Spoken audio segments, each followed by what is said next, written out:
కొన్నాళ్ళుగా education minister మీద ఒక ఈగ కూడా వాలకుండా మన వాట్సాప్ సైనికులు ఎంతో కష్టపడుతున్నారు. వాళ్ళ కోసం, పైగా మన ఎడ్యుకేషన్ మినిస్టర్ ధర్మేంద్ర ప్రధాన్ గారి కోసం, ఇంకా పాప అమాయక జనం కోసం కొన్ని విషయాలు మనం మాట్లాడుకుందాం.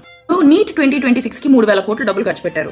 అది మొత్తం నాశనం అయింది. దాని తర్వాత ఇంకొక 3,000 కోట్లు ప్లస్ డిఫెన్స్ వాడారు. ఇంత ప్రజాధనాన్ని వాడడానికి మీకు పర్మిషన్ ఎవరు ఇచ్చారు? నెక్స్ట్ ఓఎస్ఎం, సిబిఎస్ఈలో ఓఎస్ఎం కాంట్రవర్సీ. అసలు ఇన్ని లక్షలు 98 లక్షల ఆన్సర్ షీట్లు ఎలాంటి ట్రైనింగ్ లేని టీచర్స్కి అంత తక్కువ టైంలో అప్లోడ్ చేయడానికి మీకు పర్మిషన్ ఎవరు ఇచ్చారు? అసలు ఎలాంటి పైలట్ ప్రోగ్రామ్ లేకుండా ఇలాంటి ఒక పెద్ద ఈవెంట్ చేసి అందులో నాశనం అయ్యి విఫలమయ్యి ఇంతమంది సిబిఎస్ఈ స్టూడెంట్స్ ఫ్యూచర్ నాశనం చేయడానికి మీకు పర్మిషన్ ఎవరు ఇచ్చారు? త్రీ లాంగ్వేజ్ పాలసీ ఆప్ట్ చేయని వాళ్ళ ఎడ్యుకేషన్ ఫండ్స్ ఆపేయడం. నెక్స్ట్ అసలు 3 లాంగ్వేజ్ పాలసీ జనానికి స్టూడెంట్స్కి ఎలా ఉపయోగపడుతుంది? లాస్ట్ 10 ఏళ్ళగా అట్లీస్ట్ ఆ డేటా అయినా మీ దగ్గర ఉందా? మీరు ఏ డేటాతో మీరు సపోర్ట్ చేసి 3 లాంగ్వేజ్ పాలసీ తీసుకొని స్టేట్లో డబ్బులు ఆపేస్తున్నారు, ఆ ఫండ్స్ ఆపేస్తున్నారు? ఇంత గొప్ప నేషనల్ ఎడ్యుకేషన్ పాలసీ అసలు ఏ ఫీ స్ట్రక్చర్ కోసం మాట్లాడదు. ఒక స్కూల్ ఒక స్టూడెంట్కి ఎంత ట్యూషన్ ఫీజు వేయాలి, ఎంత ఛార్జ్ చేయాలని ఏం మాట్లాడదు. తల్లిదండ్రుల దగ్గర నుంచి అలా లూటీ చేసుకుంటా పోవచ్చు స్కూల్స్. దీనికోసం మీరు మాట్లాడరు. కరెక్టేనా?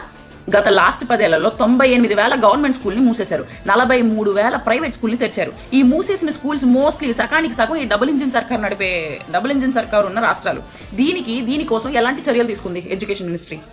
మాట్లాడుకోవడానికి నీట్ ఎగ్జామ్ ద్వారా పేదవాళ్ళని ఎలా మోసం చేస్తున్నారు? వికసిత్ భారత్ శిక్షా అభియాన్ బిల్లా, ఆ బిల్లు గొప్పతనం, ఆ బిల్లు ద్వారా మీరు వేసిన ప్లాన్ ఏంటి? ఇంకా చాలా మాట్లాడుకోవచ్చు. ఎడ్యుకేషన్ సిస్టమ్ ని చేంజ్ చేయడానికి ఈ సిరీస్ లో నా ఫస్ట్ ఎపిసోడ్ అనుకోండి. To the ministry, we will not let you destroy the education of this country. Thank you. జై